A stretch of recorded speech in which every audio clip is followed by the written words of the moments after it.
গোলাঘাট জিলাৰ বৃহত্তৰ মৰঙী মৌজাৰ বানপানীৰ কবলত পৰা দুৰ্গতৰ কাষত থিয় দিছে যুৱ নেতা প্ৰিয়াংদীপ কাকতি। বুধবাৰৰ পৰা ধনশিৰি নদীৰ জলস্তৰ বৃদ্ধি পোৱাত বানপানীৰ কবলত পৰে গোলাঘাট জিলাৰ মৰঙী মৌজাৰ দুখুটিমুখ অঞ্চলৰ বহু পৰিয়াল। জিলা প্ৰশাসনে SDRF বাহিনীৰ সহযোগত বানপানীৰ কবলত পৰা লোকসকলক উদ্ধাৰ কৰি আশ্ৰয় শিবিৰত থকাৰ ব্যৱস্থা গ্ৰহণ কৰিছে যদিও খোৱাপানী আৰু খাদ্য সামগ্ৰী যোগান ধৰাত কিছু পলম হোৱা দেখি এই আশ্ৰয় শিবিৰত থকা এইসকল বানাক্ৰান্ত ৰাইজৰ কাষত থিয় দিছে মৰঙী অঞ্চলৰ বিজেপি দলৰ যুৱ নেতা প্ৰিয়াংদীপ কাকতি। দেখা পালোঁ যে যোৱাকালি ধনশিৰি নদীৰ বাঢ়নী পানীয়ে আমি খুমটাই বিধানসভা সমষ্টিৰ বহু অঞ্চল প্লাবিত কৰিছে।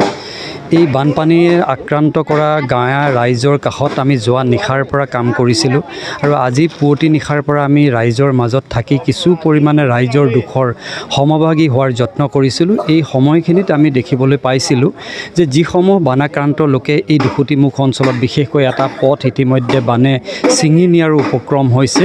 এই বান দুৰ্গত লোকসকলক প্ৰশাসনে যি ধৰণে উদ্ধাৰ অভিযানত নামি পৰিছে তাৰ সমান্তৰালভাৱে আমিও ভাৰতীয় জনতা পাৰ্টিৰ হৈ আমি ৰাইজৰ এই দুখৰ সময়ত সমভাগী হোৱাৰ যত্নৱান হৈছিলোঁ আৰু ইয়াৰ সমান্তৰালভাৱে মই আজিৰ দিনটোত যিসমূহ বান দুৰ্গত লোক আছে তেখেতসকলক আমি আশ্ৰয় শিবিৰলৈ যিসকল আহিলে তেখেতসকলক মই মোৰ ব্যক্তিগত প্ৰচেষ্টাত মোৰ নিজা ঘৰখনৰ তৰফৰ পৰা কিছু অকণমান সাহাৰ্য আগবঢ়োৱাৰ প্ৰয়াস কৰিছিলোঁ। ইতিমধ্যে সেই বান সাহাৰ্যসমূহ মই মোৰ নিজা প্ৰচেষ্টাত ইয়ালৈ লৈ অহা হৈছে আৰু লৈ আহি আচলতে বান দুৰ্গত লোকসকলক অকণমান কিঞ্চিত এটা সহায় কৰাৰ প্ৰয়াস কৰিছিলোঁ, যাতে আমি ভাবিছিলোঁ যে তেওঁলোকৰ এই দুখৰ সময়ত অকণমান যাতে সহায় এটা আমি আগবঢ়াব পাৰোঁ। হয় তেখেতে নিজৰ একক প্ৰচেষ্টাৰে বানপীড়িত ৰাইজৰ মাজত কিছু পৰিমাণৰ খাদ্য সামগ্ৰী আৰু খোৱা পানী যোগান ধৰি কিছু পৰিমাণে সকাহ দিয়াৰ চেষ্টা কৰে।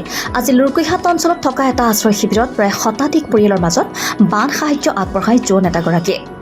ইয়াৰ উপৰিও তেখেতে নৱগঠিত খুমটাই সমষ্টিৰ বিভিন্ন প্ৰান্তৰ বানপীড়িত ৰাইজৰ মাজত গৈ বুজ লোৱাৰ লগতে পৰ্যাপ্ত পৰিমাণৰ সহায় সহযোগিতা আগবঢ়ায়। গোলাঘাটৰ পৰা চন্দন কৰ্মকাৰী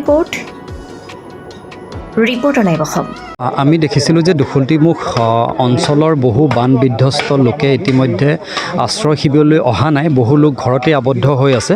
যিসমূহ লোকক ইতিমধ্যে সাহাৰ্য উদ্ধাৰ অভিযানৰ জৰিয়তে ইয়ালৈ লৈ অহা হৈছে আশ্ৰয় শিবিৰলৈ, শতাধিক পৰিয়াল ইয়াতে আছে। ইতিমধ্যে প্ৰাৰম্ভিক পৰ্যায়ত আমি ব্যক্তিগত প্ৰচেষ্টাৰে এই শতাধিক পৰিয়ালক বান সাহাৰ্য কিছু পৰিমাণে তেখেতসকলৰ এই দুখৰ সময়ত আগবঢ়াবলৈ মই যত্নৱান হৈছোঁ আৰু আমি যাতে এই বান দুৰ্গত লোকসকলৰ তেওঁলোকৰ দুখত যাতে সমভাগী হৈ আমাৰ এই কিঞ্চিত সহায়ে যাতে তেওঁবিলাকক এই দুখৰ সময়ত অকণমান যাতে তেওঁবিলাকে যাতে আশ্বস্ত হ'ব পাৰে, অকণমান যাতে সকাহ পাব পাৰে, তাৰে এক মানৱীয়তাৰ দৃষ্টিভংগীৰে এক সামান্য প্ৰয়াস।